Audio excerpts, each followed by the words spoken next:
ఈ దినమున దేవుని మందిరానికి వెళుతున్నాం. సంఘంగా, దేవుని ప్రజలుగా పిలువబడుతున్న మనము ఏం కలిగి ఉన్నాము? సంఘములో అందరం కలిసి బలిపీఠాన్ని కట్టి ప్రార్థన ఇదిగో చేయగలుగుతున్నామా? దేవుని సంఘముగా నిలబడుతున్నామా? దేవుని ప్రజలుగా మనం కలిగి ఉన్నామా? ఇది నాన్న ఏం కలిగి ఉన్నాం? సంఘంలో ఏ విధంగా మనం కలిగి ఉంటున్నాం?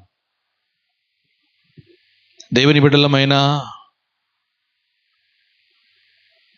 ఇది నాన్న మనము సంఘముగా పిలువబడుతున్న మనము, దేవుని ప్రజలుగా కలిగి ఉన్న మనము, ఆ ప్రజలు ఏ విధంగా ఉండాలి? పరిశుద్ధతను కలిగి ఉండాలి. దేవుడు నిన్ను ఎందుకు పిలిచినాడు సంఘానికి? పరిశుద్ధ పరచుట కొరకై,